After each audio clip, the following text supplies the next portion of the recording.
The following presentation is brought to you by kmmedia.pro. Please visit kmmedia.pro for more information. Now stay right where you are as we present. Welcome to Positive Talk Radio, evolving ideas, one conversation at a time.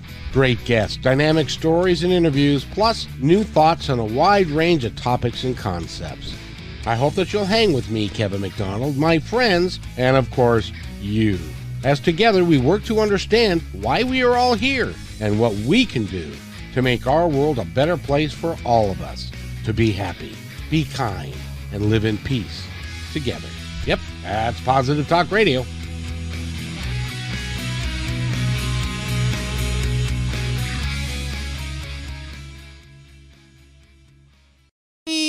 Almost certainly one of my most favorite guests of all time is with us today, and we're going to have a really interesting discussion about a bunch of stuff that he's doing, because he doesn't sit around doing nothing. He's always busy doing something. G. Scott Graham is our guest, and he is an author. He is a coach. He is a pilot.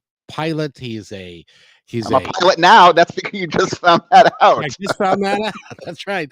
He's a podcaster. He does a myriad of stuff because, number one, he likes to be busy. Number two, he likes to help people. And so I think it's really cool. So Scott, how you doing? I'm doing really good. You know, lots of things are going on in the world these days that can make things shaky for people, but I choose not to go down those paths, even though, you know, it's disheartening sometimes. I don't go there. You don't have to go there. At this point, there's no point in going there because it's just going to bring you down. Right. And that's true all the time. No matter, there's always going to be something. That's absolutely true. Absolutely true. Tell us about your drone adventures. Oh, that's my latest. Look at this. I'm so psyched. Can you see what that says? Look, he put a little red stamp on it that said, do not get rid of this report. Do not destroy this report. This is my exam results. I took my exam today. I was a little disappointed because I got a 90% on the exam. And I talked to folks about this the other day, and they said, well, I said, I want to you have to get 70 to pass. That's 70 to pass. And I said, I'm going to be really upset if I get higher than a 72. And they were like, what? I'm like, yeah, because you get the license whether you got a 72, a 99, a perfect score. And so if I got a 72, then that means that, you know, I studied the right amount. This means I studied too much. I could have been working on another book. I could have been working on the podcast. I could have been clipping the donkey hooves. I got a lot of things I could be doing rather than getting this 90, which is going to turn out to be, you know, the same as a 72. Now educate me here, because I know nothing about any tests or any program that you have to follow to be able to fly a drone. What's that all about? I thought you just went to the store and you bought this thing and you learned how to fly it, and then that was that. Well, that's what I thought too. But, you know, I have my fingers in all kinds of different pots. And one of the things I discovered is that if you if you get a drone and you use it for anything other than recreational use. And then we're not talking about an exchange of money here. We're talking about anything. If you shoot your brother-in-law's wedding as a gift to them, or you do something for your church and you use that drone for anything other than recreational use, you need to be licensed. And if you're not licensed, you can get in trouble. And if you're doing that drone work for anything other than recreational use, you are required to follow the letter of the law around airspace and flight heights and all of these other pieces.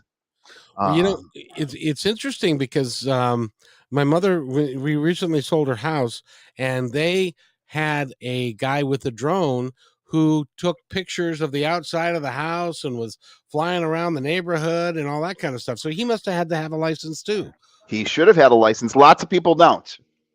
because it still hasn't become this like, hugely there's not a lot of police out there looking to track down the drone users. But as more and more people are out there flying drones, that is you're going to see that more and more. And you can fly the drone anywhere. Like I can fly over my neighbor's property because I was really surprised to find this out. You own your property. You do not own the airspace above your property. So it doesn't go horizontally to the sky. The property is just what's on the ground. Just what's on the ground. But the airspace above your property is regulated by the federal government. There's Class A, Class B, Class C, Class D, Class G airspace. And you have to know what airspace you're flying in, as well as, war zones or, military zones where they're practicing, parachutes, gliders, balloons, all these things that you need to know. Well, and this is a public service announcement, by the way, because I heard this the other day, that there are people actually that will go to where a forest fire is, and they will want to take pictures of the forest fire, but when there's a drone in the air, the folks that are flying the airplanes to put out the fire can't do it. Right. So you can get into big trouble if you're taking your drone and they find you, and now they've got they've got all this technology that they can find out where you are, even if you're not with your drone. Right. As of September 23rd, all drones that are manufactured have to be broadcasting a remote ID that you can pick up on any cell phone. And that remote ID has information about the drone, information about where you're located if you're not flying with the drone, and if you do something wrong, people can figure out who you are and what you're doing. Right. So you best be careful, because you can get into big trouble. Now, do they also talk about flying your drone outside somebody's bedroom window and that kind of thing? Yes. No, actually, it was not so focused on any privacy issues. It's focused on the airspace. And the issue with drones is actually, I didn't even think about this, is actually not about taking pictures in somebody's private, boudoir. The issue is something goes wrong with the drone. It falls out of the sky, and by the time it comes down and it hits a small baby that you're carrying in your arms, it's a missile. And so now they're categorizing drones, and you cannot fly over people if you've got a certain type of drone. Only if you're transitioning. And if you do fly over people, you need to get their signed release to fly over them. Not because of privacy, because that drone could seriously injure somebody if it falls out of the sky. And if it does, and if it really hurts somebody or kills them, you could get charged with manslaughter, I would imagine. Yes. Yeah. So lacerations, you have to have propeller guards. I didn't know this. Now I have propeller guards. I didn't even think about that till I started getting ready for this piece. And that, the bigger drones are rated by force. And there's 11 pounds of kinetic force, 25 pounds of kinetic force. That's a lot of force to get hit with, and higher. And that's not counting how far it falls. So if somebody's like filming at a wedding, all those guests need to sign a release that say, I understand there's a drone and I could get injured and blah, blah, blah, blah, blah. And I promise not to sue you. Promise not to sue you. Which you and I both know that means that doesn't hold the water it's printed on, or whatever it is. Because in this country, you can sue anybody for anything at any time. Yes. It's a great country. America. America. I got sued for $50,000 for nothing, and it took 2 years to clean up. And when she presented her case finally in court, and she presented her case, and we stood up and said, will you dismiss this? And they dismissed it with prejudice without us even presenting a case. Mm-hmm. But we could not go back and then go after her for the 2 years that we spent doing this thing. Right. So even though she lost, she won. Right. Which Yeah, is because so the weird. pain inflicted on you was great. Yeah, and I didn't get to charge mileage or time that I had to go spend in court or the time to prepare or any of that stuff.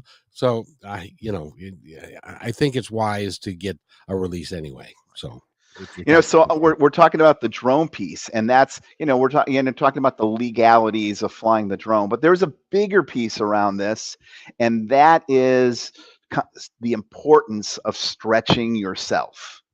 So this summer, I think I've mastered the drone. I passed the test. But if I was taking the ukulele test, which is another skill set I've been working on this summer, I would be failing that test. But you see, it's important to have something, anything, doesn't matter what it is, crocheting, archery, doesn't matter. Some place that you're working on and growing forward. And I noticed I didn't say going forward, I said growing forward. That's the key piece, because if you're stretching yourself and challenging yourself, that's going to increase your emotional intelligence. You're going to have more compassion for other people when they're struggling because you're struggling in another area. It's really important to do. Stop watching television. I was talking to a lady today who is building a business on working with baby boomers who are retiring and that they've got nothing to do. And she stated a statistic that I find hard to believe, that a typical senior who's retired and has got no plan and nothing to do, they spend 48 hours a week watching TV. Right. Yeah. Not good. And that's just crazy. Good. And yeah. And it also, and I think statistically they can now prove that it shortens your lifespan too. Well, what are you doing while you're watching television? You're sitting around eating ring dings and drinking Coke or Diet Coke or something. Not good. Yes. Right. Not good. Yeah. Since I had I done the Tough Mudder the last time I think I did a Tough Mudder, right? Yes. And did I do the Presidential Traverse? Yes. Okay. You had just done that, but talk about that because the Tough Mudder, for one, I thought was very interesting because the folks that put that on, according to what you were saying, and tell me if I'm wrong, that they, even though you're racing, you're helping each other. And you're helping each other over the obstacles, and so it becomes a kind of a community event to help people. It is because the focus is not this competitive piece of somebody succeeding. The focus is there to help somebody else. So when somebody else is struggling, you put a hand out to help them, and you're going to get through this. We're going to get through this, and you're trying to keep each other safe too. You don't want to do anything silly, like drown or anything like that. That would be bad. But yeah, because there's a number of water elements that you have to go through. That are certainly challenging. That some have been around forever. Like there's one that's called the Arctic enema. What a name! Who came up? How do they come up with these names? They must go to a bar and with a Bevnap or something. Like, what can we call this? That would really. And so the Arctic enema is this one where you go down this slide into this giant thing of. This year it was green colored goopy water that's filled with ice, and then you have to go underneath this barrier in the ice and up the other side. That sounds like such a good time. Yes, we think about, so that's that's a great example. Like, how hard is it to go down a slide?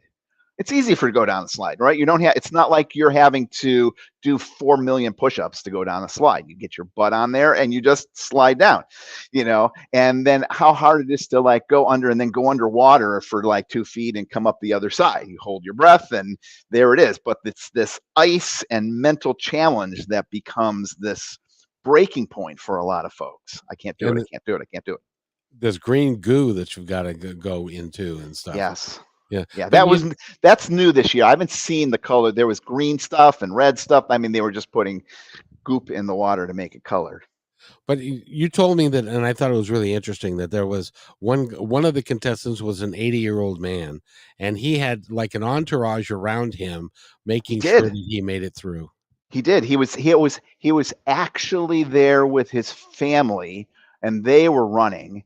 And he asked. He said, could I do this? And they were like, yeah. And there he was with 2 hiking sticks and people around him to help him get through. And I mean, that's in this time where so many people are so divisive towards each other. It is so refreshing to be around other people who are just there to help and support. It is encouraging, to say the least. Right. We still can go in that direction when we want to. It's a choice. Just like watching television is a choice instead of crocheting or archery or getting your pilot's license. It's a choice. Exactly. Now, I wanted to ask you about your pilot's license. Was there a did you have to fly the drone as part of the test?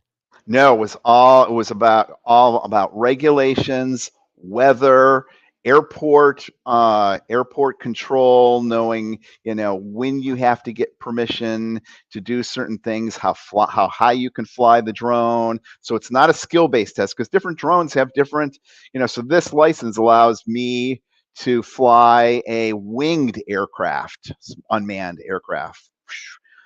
So any variety of that. And I certainly don't have the skills to fly a winged aircraft. I've only been flying drones with the little 4 propellers on it.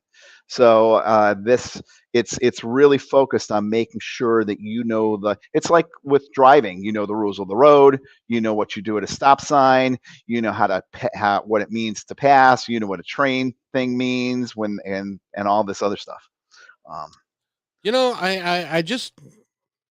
I just had a thought, and and I'm just going to say it is that we have to get a license to drive a car. We have to get a license to pass a test to fly a drone. But we can pick up an AR-15, and we don't need nothing. I knew you were going to say that. Yeah. No, it's unfortunately true. It's unfortunately true. And you know what? I have to tell you this as a gun owner myself and a person who has taken the NRA, the National Rifle Association offers this incredible gun safety course. Good. You learn all these pieces of like what you're supposed to do with a gun and rules like you only load it if you're going to shoot it. You only point it at the thing that you're trying to shoot. You only put your finger on the trigger if you're going to pull it. And then they just drive it in. You would think the NRA would be like, yes, everybody needs to take a gun safety course from the NRA.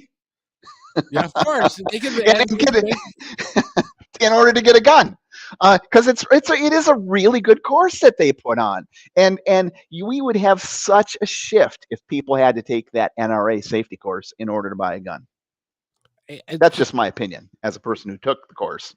Well, and I didn't know they had such a course because I've never owned a gun, never will own a gun.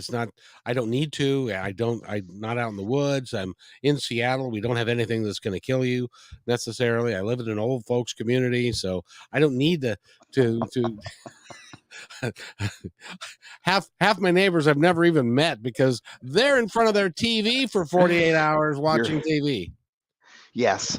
And if somebody comes and gets you in the old folks community, the important thing to know is that you do not need to outrun that assailant.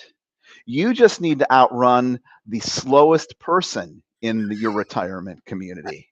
That's the important thing to remember. You'll be set. So don't you be watching TV, Kevin. At least get up there more than the slowest person in your community. So you're not the slowest one. Yeah, good. They got Kevin. I don't have to worry about. I'm safe. Yeah, and I would make somebody a real fine lunch too. But that's a story for another time. But so I'm glad you did that. I'm glad that you are busy doing stuff and with your menagerie that you've got there? And then did you learn to fly your drone in like your backyard, which is kind of huge? It is. And actually, that's one of the things that I discovered when I was like, you know what, I better learn how to do this after. And it was really, I crashed my drone a couple times and had to get it repaired. But I got the drone because, I have this animal rescue and I want to take pictures of the animals and videos, and people can come camping here and sleep with the animals. And and I mean, you're not sleeping with the animals. Although if you don't zip up your tent, some of the donkeys will try to come in to your tent. But so maybe you're sleeping with the animals. I don't know. But I wanted to take some videos of these pieces so folks could see what it was like. And so I was like, I need to get a drone to be able to do that. And I did, and that's the primary use so far. That and probably some stuff on the fire department. So how many campsites do you have on your property? Let's see. I've got 1, 2, 3, 4. I have 4 like remote kind of, I don't know if you call 200 feet remote, but there's it ranges from 200 feet that you'd have to walk up to about 4/10 of a mile to get to some of these campsites. And they all have like tent decks that people can stay at, and those really are in the woods away from the animals, because I have 107 acres here with the rescue. And then there's a group site that people can put like 6 tents up at once. That's right in the center of the action. So the animals are free roaming around there. You got to make sure you put your food away or it's all over the place. And we have one RV site with hookups. And then last year, some volunteers built a greenhouse with scrap windows. And that is rented out as like a glamping. That's turned out to be one of the most popular pieces. I would not stay in a maybe if I was in Seattle like you, I would stay in a greenhouse. But here in Vermont, when it's 90 degrees and, sunny in the summer, that greenhouse is like an oven. It really would be. So you've got to, and this is in Vermont. This is in Vermont. If somebody Willoughby wants, rescue. if somebody wants to come and stay there and camp with the animals, how do they do that? So there's a service called Hip Camp. Have you heard of Hip Camp? I haven't. Hip Camp is like Airbnb for camping. Oh, okay. And so if you're, and this is not just a plug for me, this is really a good plug for Hip Camp, because I have stayed in Hip Camps. I don't know where, maybe it's like a hippie camp. I don't know where they came up with the name, but I've stayed in the hip camps and traveling. And so if you're, there's lots of parks that are built up all over the place that you can't, state parks, campgrounds, they're all filled because everybody has a camper. But hip camp is still a place where you can go and find places that you can camp. And usually they're like 1 or 2 spots, maybe 3 spots on the back of somebody's house. Some places are in the city. You can park and camp in somebody's backyard in the city. It's quite interesting. That would be interesting. I'll have to look that up. That's called Hip Camp, HIP? Yes, HIPCAMP. Oh, very good. I'll have to look at that. Not that I'm going to stay in one, by the way, but by the way, do you have facilities for these people? Bathrooms and stuff? Yes. There's an outhouse for people to go, and what we tell folks is you can, pee anywhere you want to, and just make sure you pack out your toilet paper. And if you're using toilet paper after you pee, you don't know what that means because you're a guy, but right. Gals, often need to use toilet paper. Although when I was an Outward Bound instructor, I worked with a gal who never used toilet paper, and I was like amazed. That's a gift, by the way. That's a gift. That's a gift. She was able to make her initials in the snow. That's a talented gift. Leafy. Because I remember, because I was like, look, I can do this. You're out camping with somebody for 21 days straight. They're a staff person, and after you've done that for like 3 months in a row, you're kind of close, with each other. and one of the days we were out winter camping with the group on a 21-day course, and I don't know, we were talking about peeing in the snow, and she's like, I can make my initials in the snow, and I'm like, you can't, right? Because what else are you going to talk about when you're in the middle of the woods in the wintertime? And lo and behold, she was able to. It was amazing.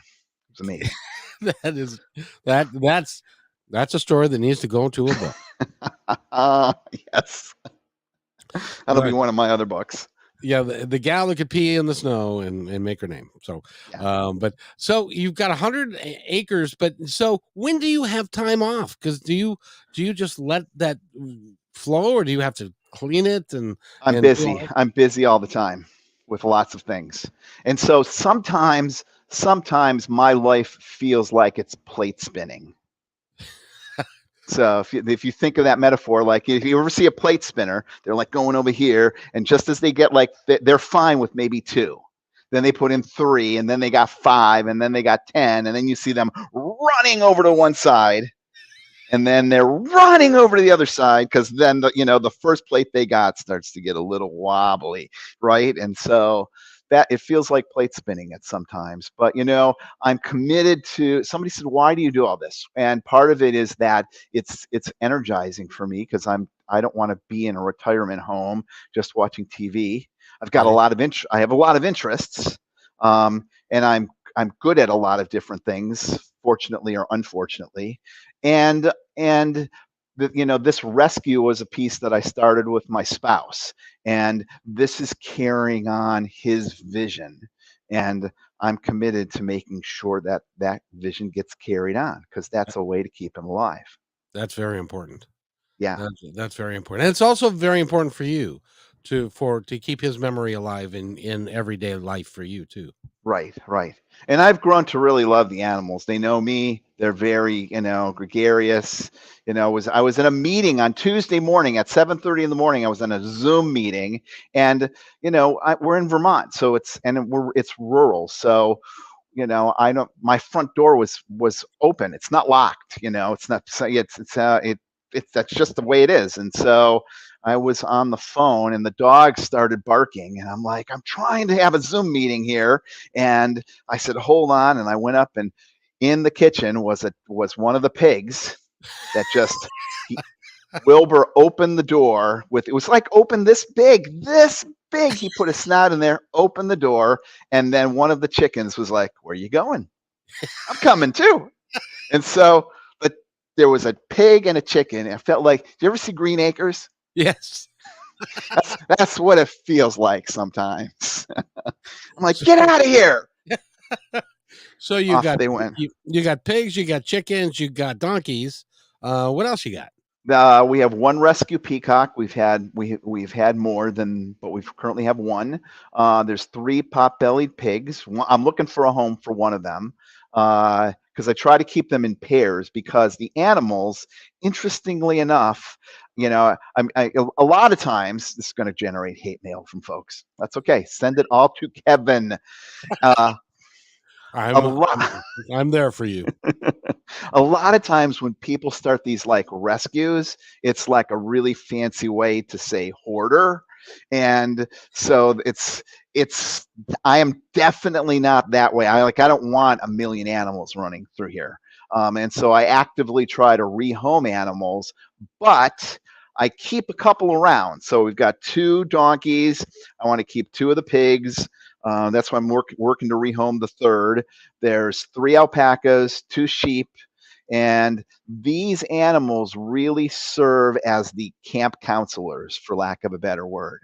You may think that sounds really goofy. I hear you, but if you get a donkey that's been abused or locked in and has never really been around other donkeys, that donkey does not know what it means to be a donkey. No. And how to be donkey-ish. And whatever donkeys do, if they pray to the great donkey in the sky and all this other stuff, I don't know but the donkeys know what to do, and the donkeys tell the other donkey, don't do that. Get over here and do it this way. And so they actually help to reorient, work through, I hate to say this, work through trauma that maybe an animal has gotten, it's skittish around, and you can see the change as they're hanging out with the herd. It's like group therapy. And then they're ready to go off to home. So now, how much does it cost you to feed all these animals, or do they live off the land? This summer they're living off the land. I'm like, they would rather eat the corn, and I'm like, why is the grass growing up so high? And because they've manipulated me so well this summer that every time I come out, they're like, hey, give us some food. And so I'm like, all right, I'm done giving you guys corn because the grass is getting really high in some parts, and they eat, not all grass is created equal, right? It's just like not all steak is created equal. There's some good parts of the steak, and there's some stat parts that you're like, and so they know this, and they're like eating all the good stuff and not eating the other stuff because they're like, and then they're like, hey, we're starving. Give us some corn, give us some other food. And so I'm trying to get them to go eat this other stuff. In the wintertime, I get this ginormous bale of hay, those giant round bales. Right. And that lasts about 5 weeks, 3 to 5 weeks, depending on how cold it is. And I go through probably 10 to 11 of those a winter with those guys. And so, yeah, it's expensive. And so, but we're not for profit. And I've got some people that have donated, to help with the money of the food. It doesn't pay for a caretaker. Somebody keeps saying to me, like, you need to hire someone. And I'm like, I'm grateful that I have money for food and for vet bills and for medicine and for, because the alpacas, for example, they're not a domesticated animal. Or I should say they're only recently domesticated. So they've come over, and there's a disease that's carried by deer in the United States, and snails eat the parasite, and then the alpacas eat the parasite. And because the alpacas are only recently domesticated and they're from, South America, they get sick. And so every month in the summertime, some people do it year round, but you don't have to worry about it in the wintertime because it's the winter. In the summer months, they have to get an injection of Ivomec. Oh, man. Yeah. Is that expensive? No, not too expensive. I mean, everybody was taking it for COVID. So, I thought about, opening up a COVID inoculation site at one point when all this nonsense was going on about Ivomec, because I got some huge bottles of Ivomec for the alpacas. The alpacas have not had COVID, probably because of the Ivomec. Of course. Of that, I'm absolutely sure. But yeah. So that's true. By the way, before we go any further, if you are listening to this podcast now or in the future, because this is going to go up forever, because he is just that kind of a good guest, and we have a lot of fun talking. If you would like to donate to the rescue, you can do that by how? Google donate Willoughby Rescue Vermont. Google that, and you'll see that we've got a PayPal. We're not for profit, and so you can actually sell stuff on eBay and donate the proceeds to Willoughby Rescue. You just have to type in Willoughby Animal Rescue on eBay and do that. You can buy stuff at Amazon, and Amazon will, hey, you're in Seattle, the home of Amazon. Yeah. Amazon will donate a very tiny amount. It's like super tiny to the rescue for every $1 you spend. I think it's like for every $10 you spend, they will donate a penny or something like that. It's real. But you know what? A lot of people buy a lot of stuff from Amazon. that will go up really high. I'll tell you, I have a Amazon procurement center at the bottom of the hill where I live. Mm-hmm. It's like 5 to 8 minutes away. That thing is like 3 football fields long and 2 wide. And I order all my groceries and everything through there. and they have free delivery, and it's always here on time, mostly, and always the ice cream is always still frozen and stuff. So Wow. that way I don't have to go to the grocery store with the rest of the riffraff and have to worry about, about wearing my mask and all that other stuff. So Right. I'm We don't have that yet here in Vermont. what, But masks or riffraff? no, we have riffraff. We do have riffraff, but we don't have Amazon delivery here. So Oh, well, it's coming. Trust me.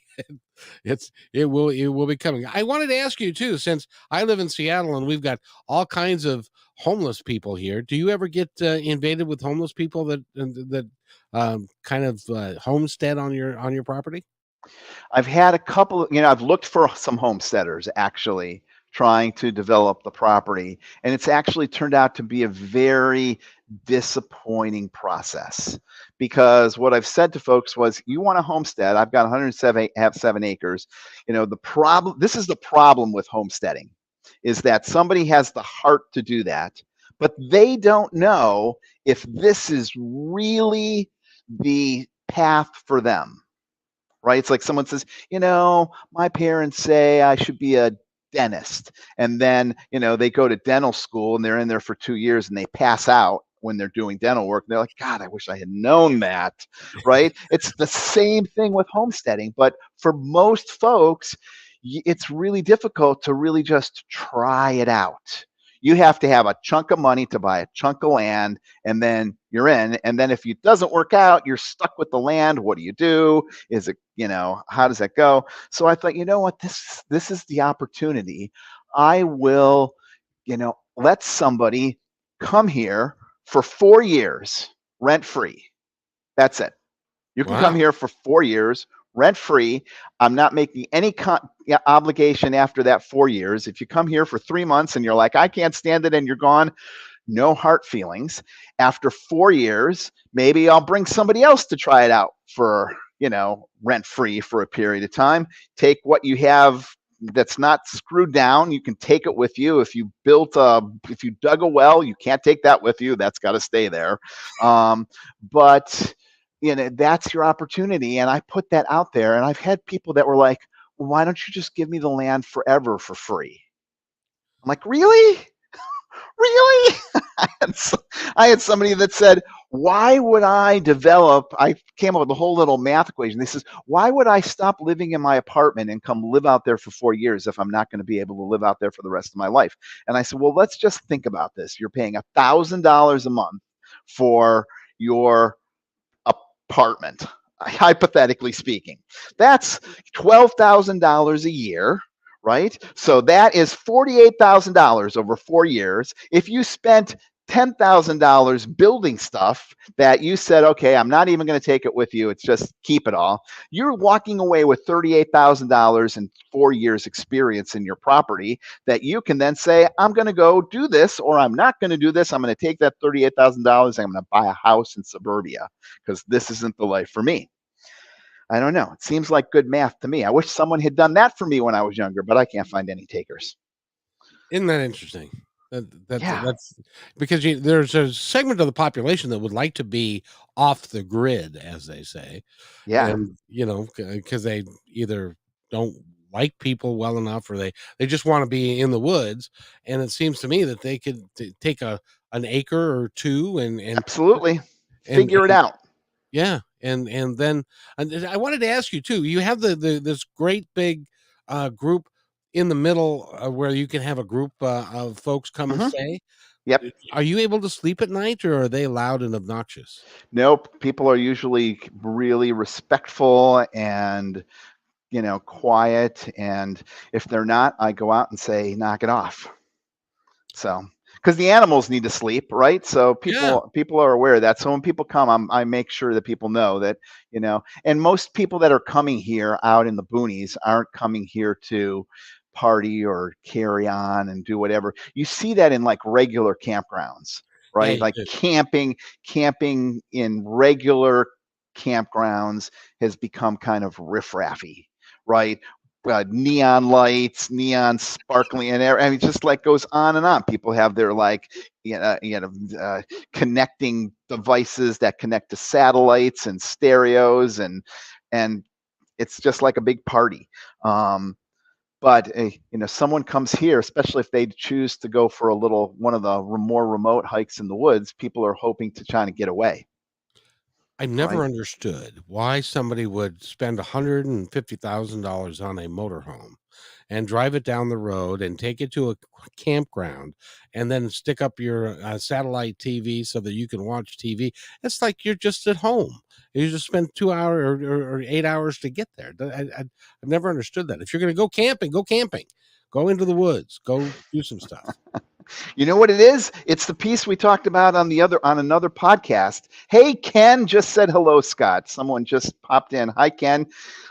And it's the same thing that I talked about in the other podcast, where people are kind of grasping for things or trying to hold on to things. And there's this kind of lack of acceptance of here's where I'm at. So they get the small pop-up camper, and then they're like, oh, I should get the bigger pop-up camper. And then it moves to this. And then they're like, it's just, you know what? A 55-inch screen is great. And you buy that 55-inch screen, and then you're like, oh, I really need a 65-inch screen. Yes, indeed. And on it, and that is what we're sold from when we're young. We talked about that in the last podcast, right? There was a time in America where everybody dressed brown and gray. And that was not a piece. Everybody dressed brown and gray. That was, and there was this piece of psychology where one of the Sigmund Freud's cousins or brothers, I'm doing it really poorly, came in and was like, you know what? We need to focus on people's individuality. And they started pushing this piece of like, dress to express yourself. You think about it, how many shoes do you need? Really? Maybe 3, right? Not one for every color of the rainbow for everything that you're wearing. You are speaking to the choir, sir, because I've got 2 pairs of shoes and I haven't worn one in 3 months. So I have one, and I bought a new pair of shoes. My sister was yelling at me because I bought a new pair of shoes. She said, it's about damn time, and it's still in the box in the closet, and I haven't even put them on yet. So, because I haven't worn out the other ones yet. You can only wear one pair at a time. Right. I've been wearing Crocs all summer long, and I've got 2 pairs, and it's one of the pairs is my backup pair for when this other one goes that I can put it on, but I haven't put it on yet. So look at that. Ken Williams is in the chat. Hi, Ken. Do you have a question, Ken? Or are you just listening in? I was just checking to see if there was a. Oh, come on, Ken, ask a question. He's like thinking, how are things in Texas, Ken? Ken, I know, is a friend of mine. We went to college together, Ken you and still I. know somebody that you went to college with? Yeah, and actually, That's do I have cool. a picture here? I'm going to show you guys so that you can see this. I might not have the picture here. This is in this book, Androphile Pride. And see, I'm going to out Ken if I can find this thing here. Because when I wrote this book, I was like, oh, I'm being so critical of the gay community. Oh, look at this. And I was like, I have to prove to people that I'm not just this like crazy person. I don't know if you can see this. Oh, look at that. That person in this, see this person right here? That is me. Whoops. Which way? I can't see it on the camera. That's me. I'm this first person here. And the person in the middle is Ken. And the person at the far other side with the beard is Barry. So that's how long we knew. We were at the Florida State Fair in, geez Louise, 1982, 83. It was crazy.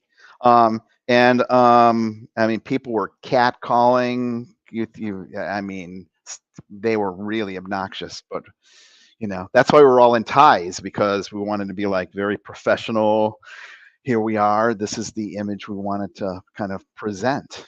We've been in COVID so long that the gentleman with the beard, I said, why is he wearing a mask? Yeah. Are people still in Seattle wearing masks? I am, because there are actually fewer and fewer and fewer of them. That is really fun. It's happening here in Vermont too, and I just don't get it. I just don't get it, because it's, it is still out there. And I just am, and I said to someone the other day, I said, I was on another podcast, and I said, I choose to not get COVID. And someone took offense and was like, well, I didn't choose to get COVID. I'm like, yes, you did. If you're not wearing a mask, if you're going to a party, hanging out with people who are, coughing and wheezing, you're making a choice. And that's a choice to get COVID. It's like, there's no difference between that. And if I have another friend that I went to college with, his partner got a lung replacement. Oh no. I'm like, talk about tough things. That's a surgery. His partner cannot get a cold, for Christ's sake, let alone COVID. I mean, there's no way they're going to get COVID. No way on this planet. They're masked up. They're so diligent, right? It's like it's the same thing that happens to a parent has a kid who has a peanut allergy. Those parents with those kids that have a peanut allergy are like, right? I mean, they're like, what's in that? What's in that salad, right? Yeah. What's in that soda? They're reading the labels. They're doing this because they know if that kid gets a peanut, that kid is going to have a reaction. It's not just going to be a little reaction. They're going to have trouble breathing. So they even have an EpiPen. Yes. That they carry with them, that they paid $7 million for, because that's how much the company who manufactures them wants to make. But they have that EpiPen for that kid just in case, right? If you can be that focused around a peanut, you can be this diligent around. You're just sloppy if you get COVID. Sorry, well, I hope it's not offending people. But right, Kevin, if it is. No, absolutely. Well, have you ever been on an airplane and the stewardess will come on and say, today, I'm sorry, we're not going to be able to serve peanuts because there is somebody that's allergic to peanuts on the plane. Right. And so they won't serve anybody a peanut. Right. So which, yeah. But when you're talking about a life and you're talking about something that's that way, I mean, I'm 64, about to be 65. And I'm not always in the best health. You must be, because of course you did the Tough Mudder and all that kind of good stuff. But I don't want to get that. I don't want to get COVID. I'm going to do everything in my power to not get that. And I had to laugh because my consultant just graduated from business school. And so they had a graduating ceremony, right? And they had all these people, and they were in, the itty bitty seats that they give you for when they're packing, like for banquets and stuff, and they're packing people together. Mm-hmm. They were zip tied together next to each other, and then all these people were shoulder to shoulder, and nobody was wearing a mask. I think that's crazy. Yeah, it's risky. It is so risky, right? And especially when it's so easy. It's so easy because, all you have to do is prevent that transmission by, you don't even have to get vaccinated. I don't care whether you believe it or not, just put on a mask. That's what's going to prevent it. That's the vaccine might not make it as bad or might help, but it's not going to make you immune. You got to wear a mask. You got to wear a mask. Just like if you don't want to get HIV, wear a condom. You don't want to get, syphilis, wear a condom. It's very simple, straightforward. It really is, and you can take care of yourself. And it would be better if we all took care of ourselves rather than risking it and ending up, because every person that ended up in a hospital ended up in a ventilator, and most of them died. Said to themselves at one point, "How fucking stupid am I?" Yeah. No. Absolutely. Absolutely. So I think it's really important that people that we take care of ourselves, and because nobody else is going to, at the end of the day, nobody else is going to do it for us. So. Yeah, absolutely. I was going to go away this weekend camping, and it's at a gay campground in Vermont, and they're having an event this weekend. It's some sort of it's like a toga party and something else. Yeah. So it's an event. So just picture toga party, Animal House, right? That type of, and I'm like, I can't go. I can't go because I I can't. I called them up. I said, I'm really sorry, I can't go because I'm just too freaked out that people are going to come from all over the place to come to this, not just to go camping, but because it's like this toga party or whatever that they're putting on. That I don't want to get monkeypox. I don't want to get exposed until at least I get a vaccine, right? Which I don't know. We'll get for Easter next year. The way they're dragging their feet. Yeah, and now that's is a growing thing now. That's kind of going to be a big deal. Yeah, and I mean tomorrow's Friday. Yeah, it's my day to call all the people that need to get called, and so every Friday I call the Department of Health, and I'm like, hey, is it COVID? I mean, do you have the monkeypox vaccine yet? I mean, they're going to figure out now that it's me if they see this podcast. But every Friday I'm like, what's going on? How come it's not here yet? And I hear that is a particularly nasty thing with welts and all sorts of yeah. Yes, and you can spread that. You can spread it when you don't know you have it. That's really nice, right? You can spread it when you don't know you have it. Surprise! And it can get spread by touching. So, and it can get spread to animals.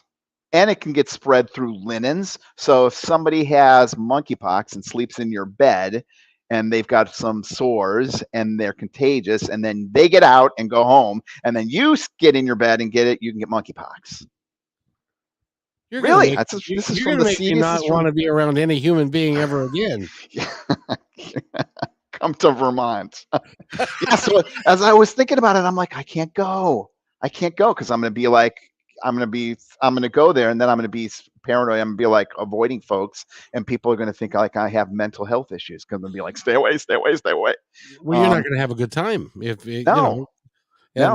I don't know if we are ever really going to get over this in any of this stuff, because it seems like it's coming one after the other. It does feel that way.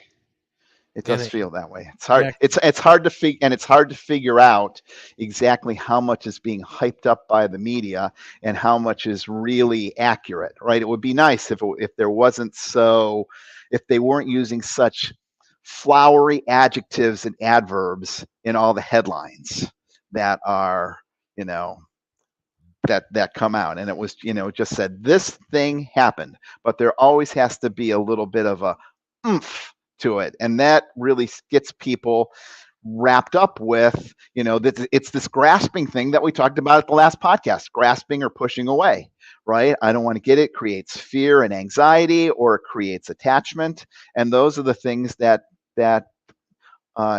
ultimately make us really unhappy. Well, and that's they go for the clicks, they go for the sensational titles, so that people will read it and pick up the newspaper and all of that. So it's not even about the content as much anymore. It's about how you can sell the article with the title. Right. Yeah, absolutely. Because it doesn't matter if you read the entire article. If they want you to just click on it, and once you click on it, then you're good. It's the same mentality of these sites that say things. This is exactly what it is. You viewers probably see this and know this. They show a picture of somebody that you saw on television like 20 years ago, and it's like, you should see this person today. And then you go, and it's one site with one picture, and then to see the next one, you have to click and wait for the next page to load and read that. And there's all these advertisements, and if you click on, and there's like 16 different next buttons. Right? And if you click on the wrong next button, suddenly you're seeing an ad to buy a car instead of thing, because it's just they're there to And what's really irritating is that button keeps moving, because you go to click on it and it drops down and another button takes its place, and then you end up someplace you don't want to be. Yes. Yeah. It drives you crazy. And I had one just the other day, because they were talking about movie scenes that never were meant to be in the movie that were in the movie, and they showed the Shawshank Redemption, and which is a movie I really liked, and I wanted to find out what was not supposed to be in there that was in there. they never showed it. It was a lost trailer and they showed a bunch of other stuff, but they never showed that. And Right. So when that happens, here's your tip. When next time you see that happen, when they're like, Shawshank Redemption, see the stars today, right? Or Shawshank Redemption airs in the movie you missed. Don't click on that. No. Go up to Google and type in Shawshank Redemption's airs in the movie I missed. Go. And that bypasses all of that bullshit that you have to surf through to get that. It really is something. It really is amazing, and it's awesome. So we wasted our whole. No, we have not wasted our time. We've had a very time. What time is it? Oh wow, is Kent still here? No, I don't even know. He just said hello, Scott. We've got a couple people listening still, but it's awesome having. We didn't even get a chance to talk about the books. Can I bother you to come back again? I would love to come back again. We can talk about motivational interviewing. We can talk about counseling. We can talk about, setting goals. We can talk about the bucket list. I'm almost done with my next book. We can talk about that book when I come back. So that's. When do you have time to write when you're busy with the 106 acres and learning how to fly? And it's hard. I'm plate spinning. Yes, you are. But you're going to stay young for a very long time. I hope so. Yes, indeed. So everything on the way out. I'll tell you what. I do this all the time, and I want to do it again with you. I'm going to step aside, and you tell our audience anything that you'd like, anything that's on your mind, anything at all, anything that you'd like them to know now or in the future. I would say the biggest thing for you to make sure that you know is that fear is not your friend, and at the same time, hope is not your friend, because both of those things are pulling you in directions you don't want to go. Really, acceptance is your friend, and generate more of that in your life. Work to have more acceptance. There we go. I think that's pretty awesome. Then next time, I've got something that I want to share next time as well. Oh. It's a little thing that I'm calling authentic grit, and you, my friend, have it. Oh, I can't wait to hear. I'm gonna remember that. I'm gonna write down. We can talk about that. Absolutely, because authentic grit is somebody that is living their lives to the fullest and taking every day and doing the best you can with it and becoming an excellent person at just who you are. Oh, you got to come on my podcast and talk about that. And you can say this, I called Following Your True Azimuth authentic grit. And this is my example of authentic grit. You'd be perfect. I would love to. You pick it and I'll be there. All right. Excellent, my friend. We've been talking with Scott. Scott Fitzgerald. with G. Scott Graham, and go to gscottgraham.com, and he's got 16 books. He's doing this podcast. He's doing a ton of stuff. He's a life coach. Give him money so that he can feed the animals and be very. It's just amazing to me, everything that you got going. It's just you are my hero. Thank you. I feel like see, that's not good. That's not good, because really that's just giving me something to grasp onto. So careful. We can talk about that. Losing my equanimity. I don't even know what that means. So we'll talk about that next time, and you can educate. All right. Yes. Thanks, buddy. Thank you very much. I could talk for another hour, but I know you've got another plate that's about ready to stop spinning, and you got to go. I got to get that plate. Go get another. So again, G. Scott Graham. Go to gscottgraham.com and find out all about him. He's worth every moment that you're going to do it. If you'll hang right there, I will be right back. Hey, thanks for enjoying this episode all the way to the end. Please give us a like and subscribe to this channel. This has been a production of PositiveTalkRadio.net. Please visit our website, oddly named PositiveTalkRadio.net, for more details about us and our mission, which is to provide great positive programming designed to inspire us all. I'm Kevin McDonald, and I'm proud of these shows, and I truly hope that you'll like them and share them with friends and family. So on behalf of our entire team, remember, be kind to one another, because